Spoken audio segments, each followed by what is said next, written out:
Hello and welcome to Benz Addiction. Today it's almost 3 years that I have had my CLK 320 and I have had nothing but great pleasure and great experience. So I'm going to share with you in a quick video what I have gone through and what CLK has meant to me for the past 3 years. So stay tuned. Please encourage me to make more videos like this by sharing, liking and subscribing. Thank you. Okay, let's start from the exterior quickly and then we go for a quick drive. After 20 years, this is the 2004 CLK 320 W209 Coupe. It's the petrol version and it's still the 5-speed. So in 2006, they introduced the 7-speed. Let's quickly go around the car and check the beauty of Mercedes CLK W209. The coupe, especially the coupe, looks more muscular, even more than the convertible. As you know, I do have the convertible.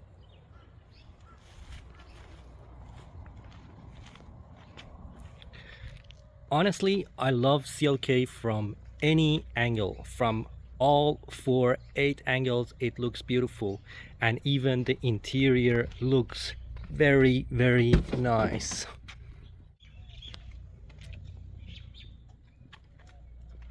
Even the wood trims, although not many people like the wood trims on this generation of Mercedes, let's say W211 and W209, but I absolutely love the wood trim and it feels and it looks very luxury.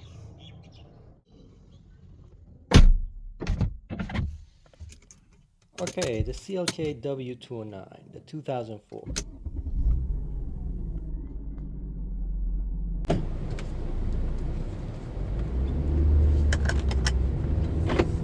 Okay, first of all, I would like to talk about something that I am pretty sure you agree as well. This car is not a show car, but I still get compliments every single day when I drive it. It's a 20 years old car and we don't see them much on the road. Especially here in Australia, the roads are packed with brand new cars and more plastic and less quality cars, and now even with faster paced EVs are growing like mushrooms on the road, and in my opinion with this pace they are a bit soulless. Okay, now let's experience a little of pedal to metal, which I love.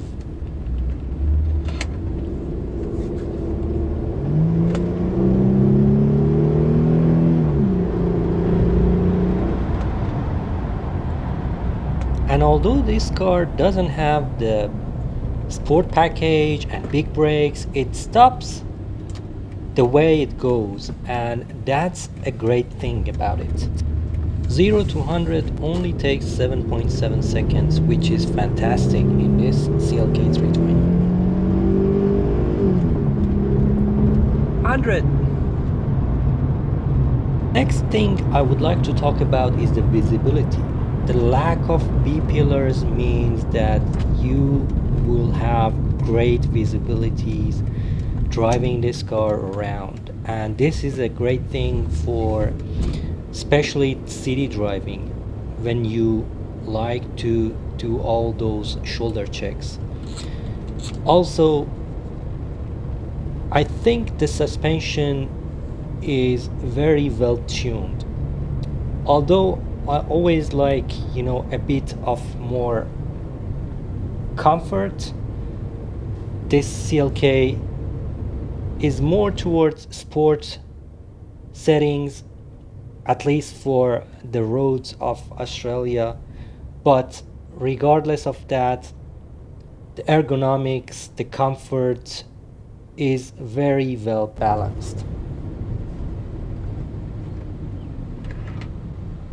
I mean, if I should compare the ride for this CLK 320 W209, which is 20 years old, with my 2021 Camry Hybrid, this is much more comfortable in terms of seat comfortability and adjustments, and the way I can adjust the steering wheel and the seating position and the center console height, this is much more comfortable, although my Camry is of course for more tuned towards comfort, and it's not comparable with this CLK, which is a coupe and more towards sportiness.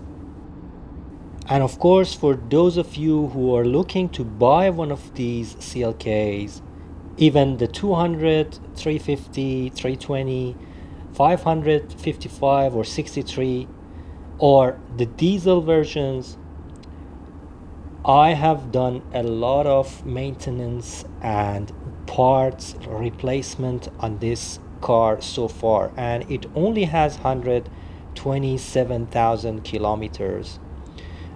Let me tell you what I have done so far. So the first thing, I got involved on this car because the spark plugs were not replaced. I had to replace all 12 spark plugs, and at the same time the valve cover was leaking oil, so I had to change that. But unfortunately, the way I changed the valve cover didn't work, and I had to redo this again 2 years later. The next thing I got involved was a leaky connector for the transmission, which it was a very cheap and easy fix, and I did it myself. And this is the typical issue of most of the 722-6s. And I changed that, and then I had to change the gear shifter because of a transmission limp mode situation, and this also happens around 100k marks on most of these CLKs. Okay, doing 100 kilometers an hour on the highway with this 5-speed transmission means almost 2,500 RPMs. That is not a problem for this car at all, and you can keep it all day long, even on those long journeys. I think the noise level is very good and acceptable for this kind of sport coupe, and I do not have any problem with that either.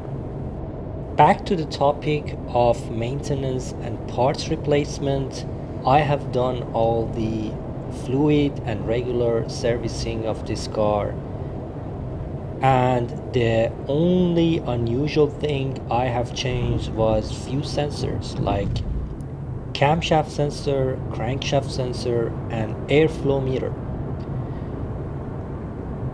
Also, I have changed the front rotors, which is a type of maintenance and really logical to change that after 100,000 kilometers, as these cars, the most of the braking is done with the front rotors. The unusual thing that I have changed on this car was the sunroof assembly. So I have replaced the complete sunroof assembly as it was stuck and mechanically faulty. I have also changed the headliner fabric, which is also a bit unusual, but most of the CLKs has this issue. So if you are going to buy such a car, make sure your headliner is in a good shape. Also check your sunroof. But beside what I have mentioned in terms of repairs and maintenance, this car has been super reliable, never left me stranded, and I enjoyed it really a lot. In terms of fuel consumption, as it is a hot topic these days because of high fuel price, the consumption of this car after 3 years averaged about 9.5 liters per 100. That's actually a combination of shopping, highway, and city driving, and I think it's actually not a bad fuel economy for a 3.2 liter V6. Okay, what I really love about my CLK is the great engine and exhaust note, first of all, and then it's quick and torquey. Although it's a 6-cylinder, it's not a beefy V8 or a CLK AMG. Also, it gives me a very good luxury feeling, and it's comfortable and it's good for commuting. It has great ergonomics, as I mentioned, and it has great standard options that is required for a daily driver.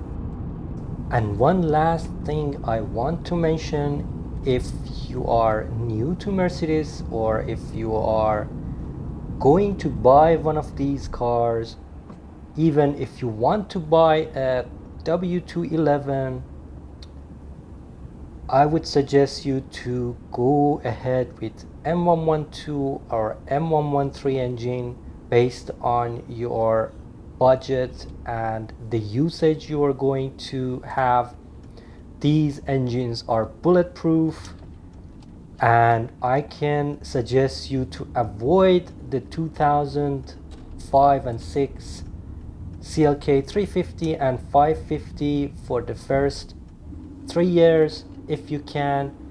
And if you would like to have fantastic experience with your CLK, I would suggest to avoid a high mileage CLK 200K, which might give you a little trouble.